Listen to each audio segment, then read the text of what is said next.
Do you feel stuck in your life, career, or business? And are you ready to take things to the next level? If we haven't had a chance to meet, my name is David Trotter, and I'm a transformation coach passionate about helping people just like you rise above your biggest barriers to reach your greatest goals. My superpower is helping people experience tremendous breakthroughs in a short period of time. If you give me 12 weeks, I'll help you launch that new project, go after that better job, or overcome that challenge in your business. To find out how I can help you, head on over to insporising.com/coach. That's insporising.com/coach.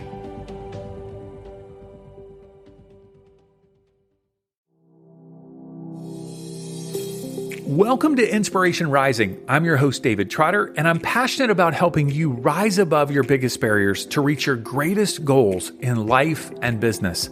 Well, in collaboration with the Behind the Lids podcast, which I also happen to host, I'm excited to share with you my conversation with Andrea Lowell, self-mastery mentor and creator of the I Am Everything project. After spending over half of her life in the entertainment industry, she discovered it's not about being on TV, having a house on the beach, or a cool car in the driveway that equates to success. Andrea used her own despair and hopelessness as the fertile ground for radical self-improvement and personal growth. She put this blueprint for bliss into her mentorship program called the I Am Everything Project.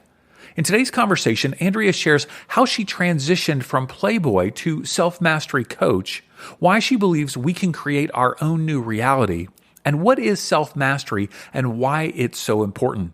All right, let's jump into my conversation with Andrea Lowell.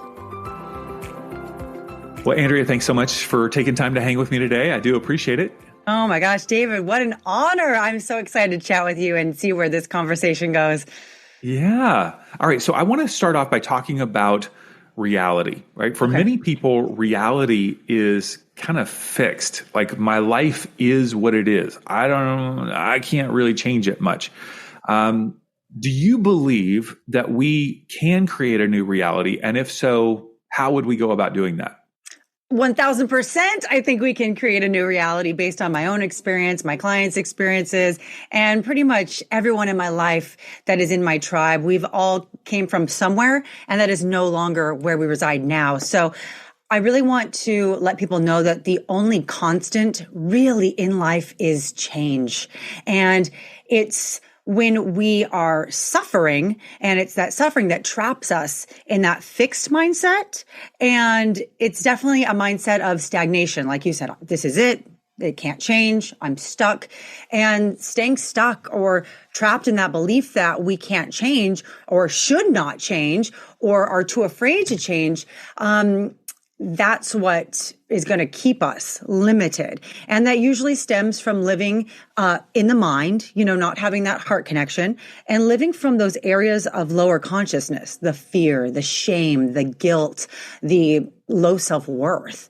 And a lack of a true spiritual connection is what I found. So our perception, which is our mindset, is what's going to rocket launch us into any direction of co-creating. And I say co-creating because I don't just do this. I do this through universal consciousness. I do this through the divine, aka God, or whatever anyone wants to call it. So if I'm in, that victim mode or that pity party mode, what do I think is going to be my reality that's surrounding me? More events, more people, and probably more situations in which my low self-worth or pity party mentality is always on the forefront. Mm-hmm. So I guess to explain this, you and I can talk about the quantum reality. And, you and I would probably use that term reality in air quotes. Right.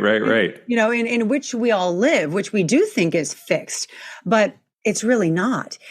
We know that everything is energy, and energy is vibrations, frequencies, wiggles, and waves of energy, information, and intention.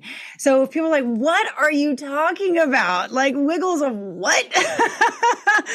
So let's look at kind of what is actually tangible, things we can touch or see or think about. So like, we're all made from the same stuff, right? Carbon, phosphorus, elements, things we see on the periodic table. Mm-hmm. So a tree is made out of the exact same material as my skin cells.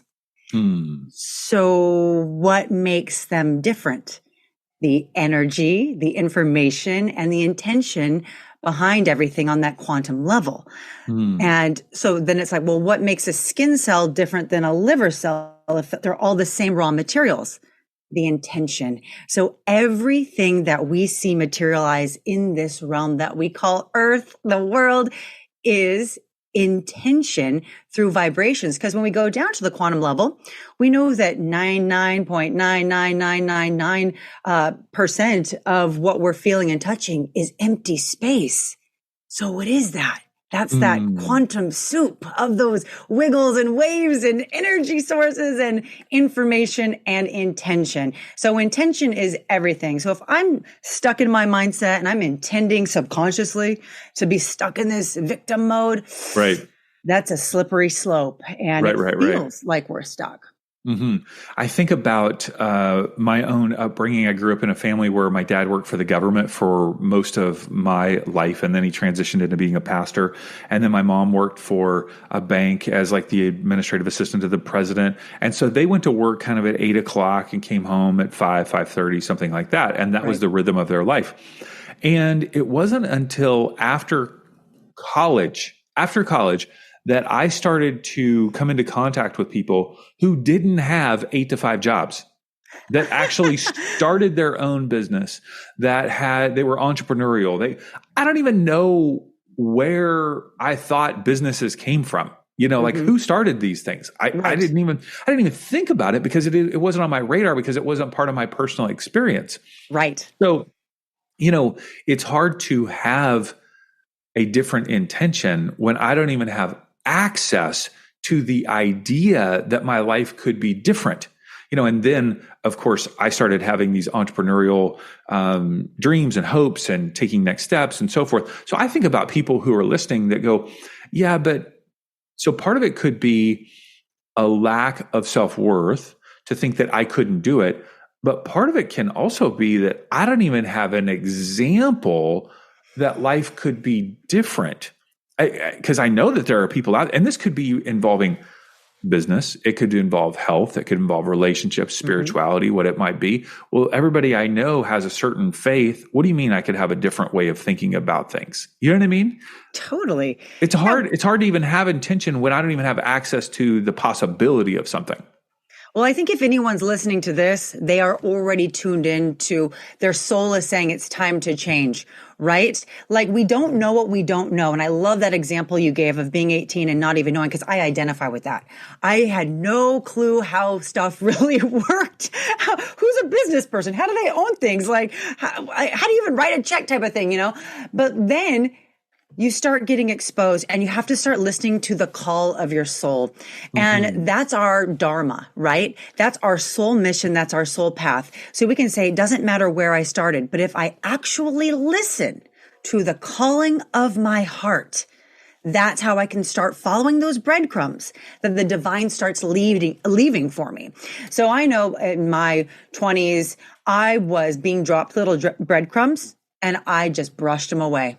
Hogwash, BS, nothing, because I was. Give me an example of that. Like, what were things that were coming into your life that you thought, it's just not, it's not for me? Well, I was working on radio and television, and my personal trainer at the time was like, you need to become a personal trainer. And I was like, why? Like, I'm on TV. Why would I become a personal trainer? And I brushed it aside because I was in my ego at this point in my life. I didn't even know you could live from the heart center. And if someone would have told me you could, I would have been like, yeah, right, hippie weirdo. Like, stop talking. So it's like I said, you don't know what you don't know. But then it started gnawing at my heart. My soul started speaking louder than my mind. And I was like, I actually really do enjoy when I'm at the gym and my personal trainer's training me. Nah, brush that breadcrumb away. Makes no sense. It doesn't make sense. But then I started thinking, I'm going to start, maybe I'll look online and see what it takes to become one. And I'm like, nah, brush it away, brush it away. It just makes no sense. Why would I, quote unquote, downgrade my life? But again, that was my perception. That was, the karmic filter I was looking through, that somehow being a trainer was less than being on TV. Little did I know, be way more gratifying for me personally. So many examples happen like that with the personal training suggestion. Finally, when I knew that my soul was speaking louder than my mind and I just couldn't stop thinking about it, I had innate talent in it. It was a passion of mine. I went online, I took a test, and I was a trainer for a decade, and it brought me so much joy. But I really had to wait until those breadcrumbs, I always say, like, turned into a big loaf of like French bread and knocked me over the head with it. I was just like denying. And a lot of people, when they push those breadcrumbs away or they're getting hit in the head with a loaf of French bread, that's when we start to suffer and we start to feel trapped because we don't have the courage to be uncomfortable. We don't have the courage to let other people down. Because I remember at the time, my co-host, when I would mention it, he would say to me, Andrea, why the hell would you become a personal trainer? That is so beneath you. And one of the reasons I stayed stuck was because of the opinions of other people. So that can really cause us to have a very small world when we are just living from those lower aspects of our consciousness, the shame, the guilt, the people pleasing, the fear, the comfortability with being really dissatisfied. Even though I was on TV, and I think we'll probably get to that a little bit later in our convo, I was miserable. So with that contrast of being on air every day and talking about BS crap, and then being on the workout floor, for a fraction of the income and helping people one-on-one. I was so freaking overwhelmed with joy. When you're in that flow state and hours pass by and you look at the clock and you're like, oh my God, my shift is over. What? But when I was on air, I was looking at the clock, counting down the seconds. When is this going to be over? And that's how I knew, wow, there's something here. There's some magic here. So I encourage everyone to keep their eyes open for the signs, the breadcrumbs, the synchronicities, as we like to call them, because everyone has a divine team, which is angels, spirit guides, ancestors, the divine, God, nature, all of it. No one is special in that regard. We all have them. So we got to choose to start listening to the little whispers and little breadcrumbs they send us. So I encourage everyone to start opening their eyes, and you really got to believe it to see it. Take us back to when you said you were on television and on radio, I believe, all with Playboy.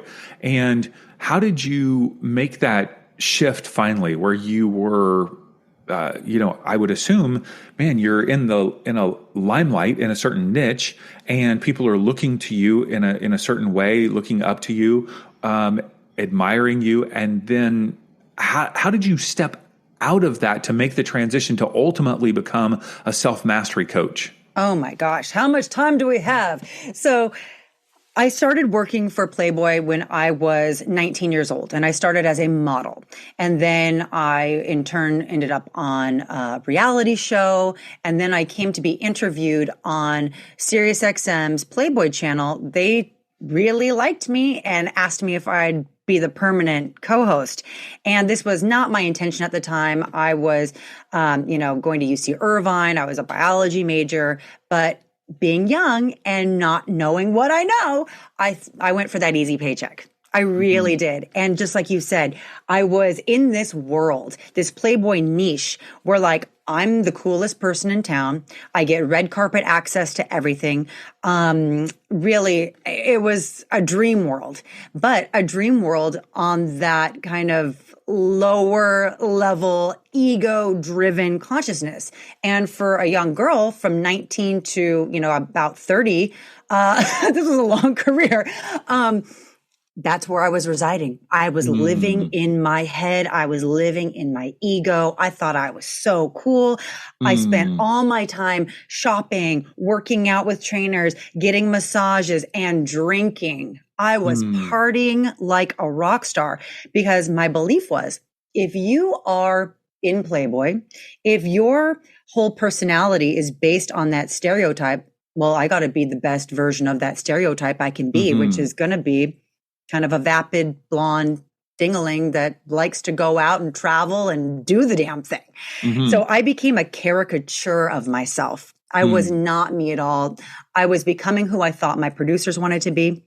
My fans wanted me to be. I really loved making my fans happy. And over time, I was absolutely miserable. And intellectually, I couldn't make sense of it. I have a house on the beach. I got a cool car. I'm in a dope relationship. I get paid to travel. I get paid to show up at a club and drink. Like, why am I so unhappy? Why am I jealous of my friends who have so much less? How come I've hit all the markers of success that society tells me, but I am spiritually and emotionally bankrupt? And I kept trying to intellectualize my way out of a spiritual problem and an emotional problem. And that took me deeper down into the pits of despair. And I had no humility, David. So I couldn't ask for help because humility is a spiritual principle and a virtue, and I did not have it. So my husband, who was my boyfriend at the time, I didn't even tell him that I was suffering. I didn't tell my family. In fact, I pushed my family away, and I just kept putting on this facade to everyone else that I'm having the time of my life and I am so cool. And don't you want to come party with me? And that frustration that I lived in and that absolute envy that I lived in of my friends, like, how come they're so happy? I don't understand. What is wrong with me? How come I can't be honest with myself?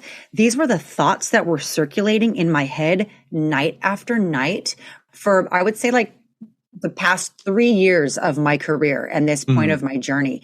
I just was in anguish, for lack of a better word, but didn't have the courage to do anything. And I would buy the self-help books and I would self-diagnose myself. Maybe you have borderline personality disorder. The problem was always not the choices I was making or the reality I was living in. It had to be, a psychological disorder, right? It couldn't be like, oh, you have a spiritual size hole, maybe fill it with the divine.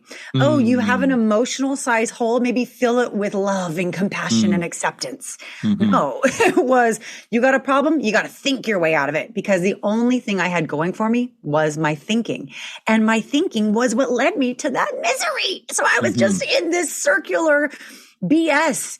So finally, I just had enough of my rock bottom, and I had an instant awakening, which in Japanese is the word satori, which just means you just wake up. Like people say, oh, were you on plant medicine? Were you on a mushroom trip? I'm like, no, I was literally like sitting in the makeup chair at work, looking at myself in the mirror, and just tears started rolling down. Wow. And I'm like, I can't do this anymore. Wow. I'm a fraud. It was like a truck hit me. You're a liar. You're a fraud. You're a phony. But it wasn't to the world. I was lying to myself. And I was just relieved and mortified simultaneously. And from that day forward, my life changed. Wow. I can't help but think about the nature of that industry is objectification. Totally. Right. That's the sole principle is the objectification of women, and which is the devaluing, which then reduces someone's self-worth to pretty much the way that I would assume the way that you look. Right. So it's all external appearance and probably then personality of making people feel good around you, I would assume. But how did you manage that shift from the one who is being objectified to then kind of shifting to find your worth in other ways? Like what was that path like for you? I really had to look at the truth of my being. I am not this body. I have a body. My soul is what is important here. And I am insulting my soul so much, which is why I am so miserable. I really acknowledged the fact that I was insulting my soul and I was truly just embodied in third dimensional bullshit. I had to get really real with myself. So I really looked at my life inside and out. I combed through my life with a fine-tooth comb. I looked at what was awesome about me, those innate passions, those talents, which are all wrapped into my dharma. And guess what? I am smart. I am compassionate. I am a loving person. I am an honest person. No wonder I was miserable, because I was putting all of my value onto the things that I was not. Beauty fades. This skin suit that I'm wearing is not what's eternal, is not what matters. What matters is the soul that resides within, and these natural abilities that I chose in this life cycle to embody, right? Like I know that my dharma had to be the way that it had to be. I had to go through that. I picked this body for a reason. These are the lessons that I wanted. And when I ignored the signs, I suffered until I got hit with that bread loaf, right? So it really took rigorous self-analysis, but I was hungry for it, David. That's the difference between me and other people. Like a lot of clients, I really have to extrapolate it from them. Right. Come on, let me hold your hand. Let's do this. But me, I was so over it. I was so over the self-deception and the facade I was living in, that I was so willing to do the work. And I wanted to look at myself. I wanted to look at the way I was reacting to things. I wanted to look at what was actually what I cared about. And when I found that those things were mismatched, I value love. I value acceptance. I value truth. And here I am living a damn lie. That's when I realized that's what creates misery. So I started to align consciously, making the conscious choice to align with my values. Like if I care about compassion, I need to embody compassion. So it was kind of going from knowing what I know and talking the talk, for example, into putting into practical application what I knew and walking the walk and becoming embodied. And it's a process that did not happen overnight at all. But I took that experience of myself and how I did it. And that's actually how I guide my clients, because it just turned out to be so perfect. I think about all the things that we do here on this planet that are external, whether it's beauty, right? Because I know just by following you, you value beauty. You value. I love being hot. Right? I love it. You value the way that you look, your face, your skin, obviously all of these things. And so in some ways, those things, as well as whether it's the amount of money that one makes or where one lives or what one drives, those things seem almost like just part of the game of life, just like something to enjoy. But it's like, how do you, I hate to use the word balance, but it's the only word that's coming to me. The game of life, the things okay, beauty is fun for you, right? The shape of your body is fun for you. Of course, luxury or aesthetics or whatever those things. I love beauty. I love things that look nice. I love interior design. I love art. How do we integrate or balance or think through those things that maybe are strong values versus external things? Or is there even a need to pit those against each other, right? Are they just all enmeshed and that somehow they're spiritual too? Help me think, how do you approach that? What a fantastic question. Well, as we know, everything is divine or nothing is divine.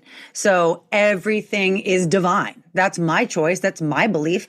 And the way that I see things and the spiritual principles that I believe, we chose everything about this life. Of course, we have free will, we have autonomy, we have sovereignty. We can make any choice we want, right? Which determines the course of our life. But I chose my parents, which chose my genetics.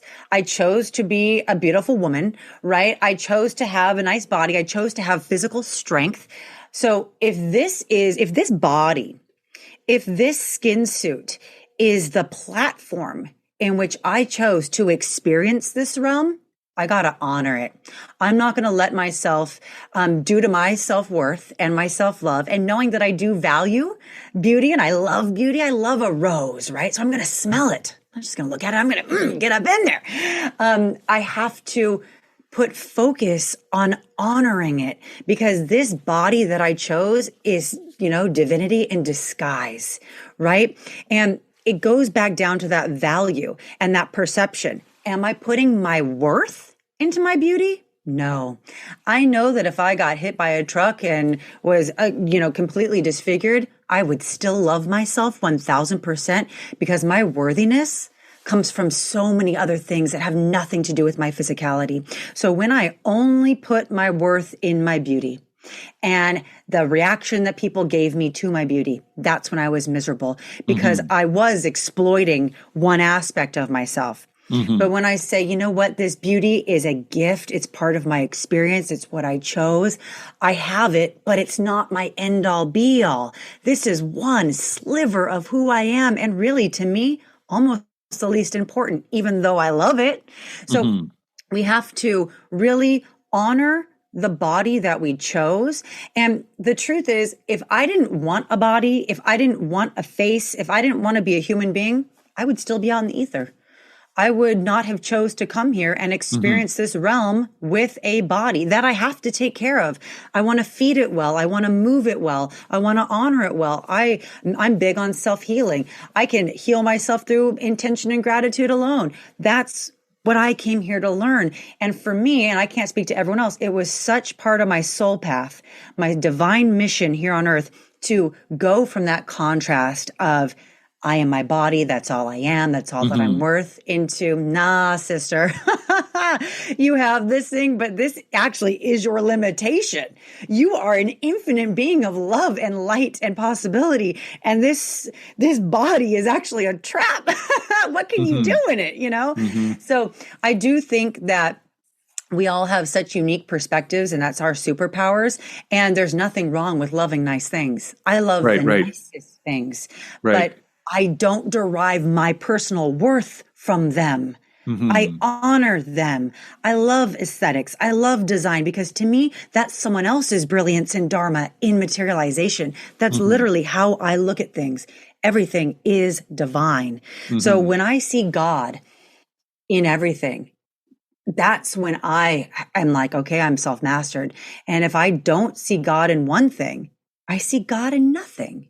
So I have to look through that divine lens of like, this is so freaking cool. This is reality. Like it should be really fun for us. Like this is an adventure. Like you said, a game. Like this to me is like a video game simulation. And this is my character. Like this is my Mario. What's interesting, even thinking about the body, if one is not happy with one's body, let's just say, for whatever reason, and puts extreme weight on the unhappiness, right, of how one's body is. In reality, one is trying to drive worth from your body because you're unhappy with it, right? I'm not worth something because my body is not where I think it should be. I think once again, we're buying into maybe cultural values of what a body should look like and then find our value there. So I think it is an interesting process to go, wow, what do we value the most? Where do we find our self-worth? And yet at the same time, have the full freedom to enjoy everything about this life, including our bodies, including food, including design, including art. That it's not it's not pitting spirituality against the physicality of the world. It's seeing the spirituality in the physicality. 1,000%. To me, that means you're someone who gets it. There's no pitting against anything. That's a perception. That's a mindset. That's programming that we may have received from, let's say, a specific religion or someone else's spiritual journey, someone else's dharma. Maybe their dharma was to come here and denigrate the body and to suffer. Okay, that's them. That ain't my experience. Sure. It really comes from that self-knowledge. And when we see someone who has low self-worth and they just keep packing on the pounds, that really goes back to that first topic we discussed where like your mindset is what creates your reality. So if I believe that I am sick and a slob and ugly, what am I going to keep perpetuating in my life subconsciously through those frequencies? Right. More things to feel that way about. So we have to climb that upward spiral of knowing who we are so rigorously, abandoning ourselves to self-knowledge. And guess what? Self-knowledge is also universal knowledge, which is I can't know me or how to harmonize with the universe if I think I'm separate from it. Only my ego tells me that I'm not one with the creator. I don't have the hubris to say I am the creator. I am a reflection of that source. And I can't lie and say I know how it all works 100%, but I got a pretty good idea. You know what I'm saying? So we start there and we really get into that self-knowledge, that universal knowledge, understanding the different laws of, karma and frequencies and these things. And then we say, oh, I get it. I'm a divine being on a mission and everything is perfect. I chose this. I chose my perceived limitations. I chose my body, and so if this is what I chose, maybe I came here to overcome it. And by overcoming it, I can show someone else how to overcome it, which is being of service, which is further, anchoring of my soul mission. Wow, I think I figured it out. So yeah, we come here with these certain problems. We come here with these certain issues and we persevere them. And when we persevere them, we show someone else how to do it. And that's really the purpose of life from a spiritual aspect. You mentioned karma earlier. What is your view on karma? How does that, I don't know, how do you use that to create a new reality? So karma for me is one of the great ways that I manifest. I manifested gratitude and karma pretty much alone. Karma means, in a nutshell, cause and effect. I love it because it's really present in every religion. What you reap is what you sow in the Bible. And, karma is Hindu and all those things. And it literally means action.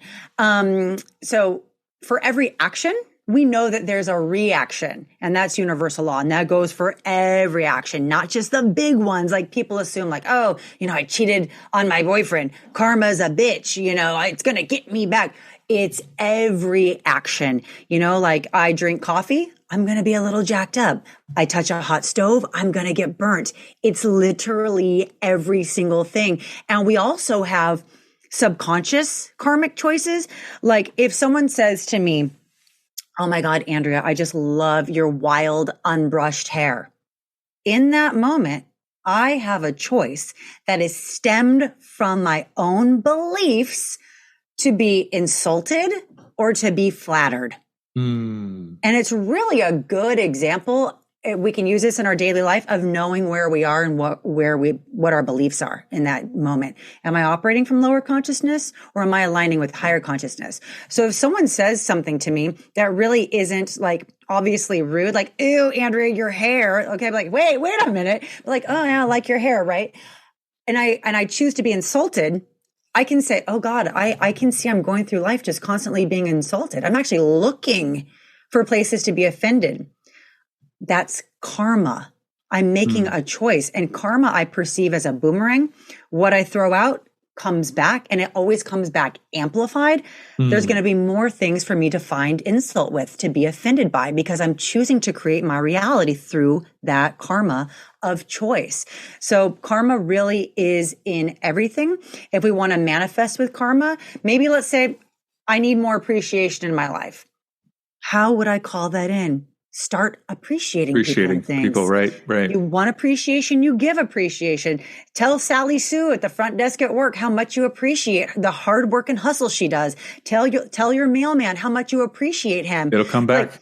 It will come back. I love when I first noticed when this really, really worked, and I tell everyone to do this. So all the listeners, let's do this. On the road, we can get so frustrated when people, have their blinker on. It's like, speed up, buddy, just get over. Or like, oh my God, start waving people over. Start being gracious. Start giving people little hand waves on the road. And I guarantee you, in a week or two, you're going to be like, oh my God, everyone is waving me over. I've never had people give me peace signs or waves in my life. What is going on? Yeah. That's karma. And this happens to me all the time.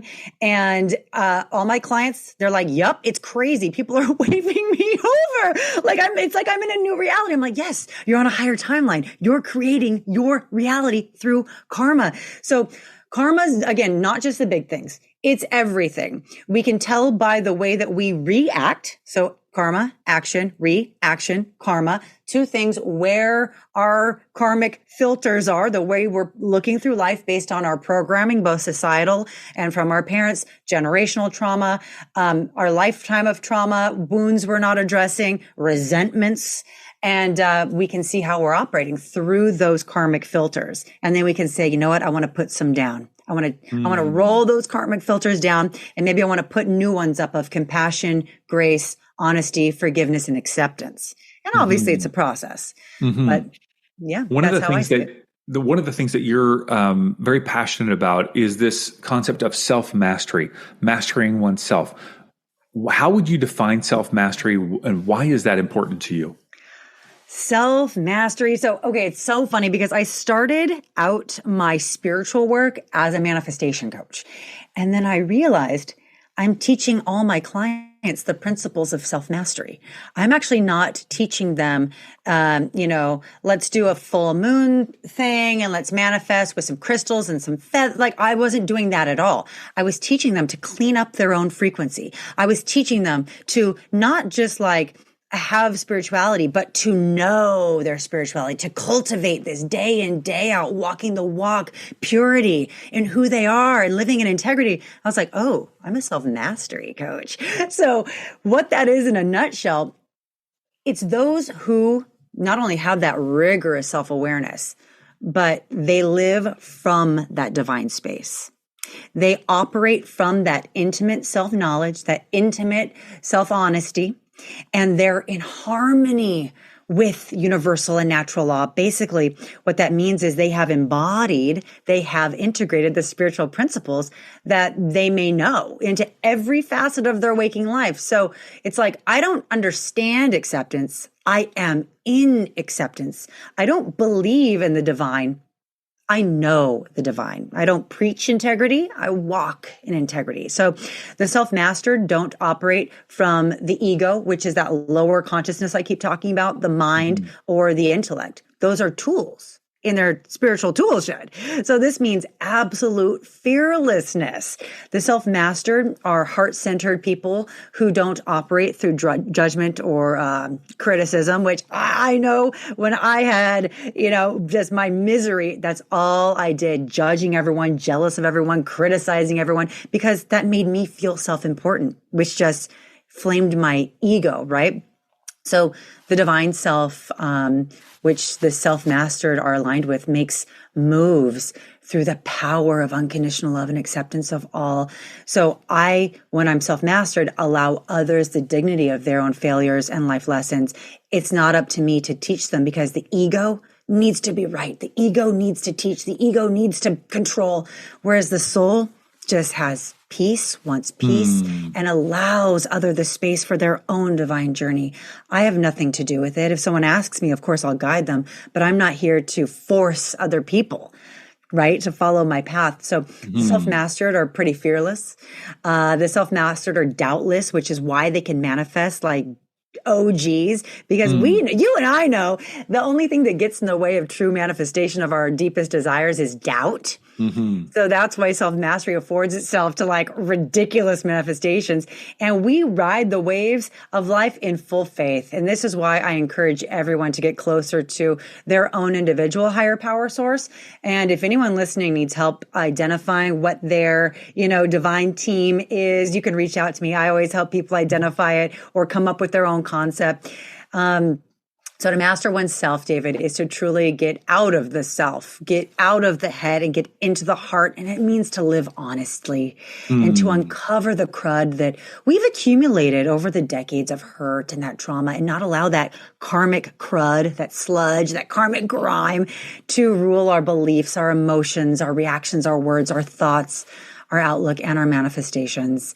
And we got to address those underlying fears to truly get there, because anytime I have a misperception, anytime I have a bad reaction, there's always an underlying fear I've discovered. And I remember when I first started this work, I said, I'm not a fearful person. What are you talking about?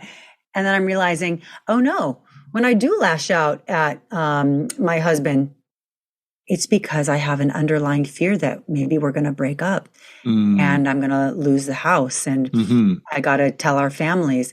And that's why I'm acting so crazy, because that fear is driving that reaction. So it's really kind of cool when you know your underlying fears, which the self-mastered do, because in those moments where I'm acting like a crazy lunatic, I say, hey, babe, I am so sorry for my reaction. I know that it came from the fear that we might break up, which is a fear that is unwarranted. And so I'm going to work on that. And I've identified the fear, and it turns into this beautiful conversation. So instead of like an argument spiraling out into like door slamming and I'm staying at my mom's, that's never happened, even though it could have. I know why I acted like that. So I don't have to continue acting like that. Sure. So it's really a beautiful thing. It's this rigorous self-honesty, this rigorous self-knowledge. I truly know every facet of myself, which helps me navigate those karmic boomerangs I'm throwing out. It's rad. Your brand or business is called the I Am Everything Project. What's the story behind this? Well, I am are some of my favorite words. You know, many say the two most powerful words in the English language or all language. And I am is knowing. Right? It's not thinking, it's not wondering, it's no, I am. And I realized through my own journey, I am not one thing. I am everything. I am my own nutritionist. I'm my own doctor. I'm my own healer. I am my own medicine. I am my own therapist. Like, I'm my own everything. And I love that. I just had to get out of my own way, and I had to stop outsourcing my power. You know, when I first started my journey, David, I was giving all my power to psychics, tarot readers, all these things. And don't get me wrong, I love all that. You know, I love all that. But that's not where I derive my spirituality. That's me tapping into someone else's divination and spirituality. So I wasn't cultivating any of my own. Once I started going to myself, going within, practicing gratitude, practicing meditation, practicing knowledge and wisdom and embodiment, that's when I truly became everything. So that's why I created my signature offering, the I Am Everything Project, because I want my clients and the women and men that I mentor to know that they are too. And it doesn't mean that in times of, need, we don't get a combo session and we don't do a circle and we don't, go to something at BTL, which I love. We do all that, but that's not the genesis of it. Those are awesome additions tools and resources. Yes, to further cultivate and further ramp up what I know and who I'm tribing up with and what my frequency is calling in. They're tools. Yeah. So if somebody wants to work with you to create their own self-mastery, what is your, process? How do you help them? Totally. So anyone can go to my website, my name, AndreaLowell.com, or they can head over to my Instagram page, which is my fave, as we probably all know, because I'm on there all the time. It's clearly the I Am Everything Project. And my link tree always is current with free offerings, free guides for people, but also links to learn more about the I Am Everything Project, including price points and 2-month, 6-month, 12-month, all that. And from there, you start the application process, which is you fill out a form and then we hop on the phone to see if we're a perfect fit, because I'm all about vibrational alignment. And if I get on the phone with someone and I don't think that it's the right vibe or I'm the right coach for them, I will actually probably refer them to someone else at that time. If we're both vibing, if we're both like, oh my God, this is it, I feel it, your willingness coupled with my like soul purpose of just wanting to catapult people into self-mastery is aligned, we do it right then and there. And then we hook up for the mentorship opportunities. So it's super easy and there's no strings attached. If someone signs up for a call with me and it's not a match, at the very least, they will leave with so many suggestions and tips for them to start their path. Because as you can tell, I'm so excited about this and I love just putting people in the direction of their highest expression. And that includes wellness, that includes mindset, and that includes manifestations of their wildest dreams. All right, AndreaLowell.com. And I Am Everything Project is your Instagram. And so if you're listening on your phone now, you can swipe up and you'll see both of those links in the description of this episode. So Andrea, thanks so much for sharing your wisdom and your energy and all of your story. Really appreciate it. Thank you. My pleasure. And I can't wait to see you in person and give you a big hug. Well, I hope you enjoyed my conversation today. And if you were inspired, challenged, or encouraged in any way, I want to invite you to share this episode with a friend. Tell them to listen to Inspiration Rising on their favorite podcast app. Pull out your phone, take a screenshot, text it to them. Tell them to check out this episode. And of course, they can always listen on our website at insporising.com/podcast.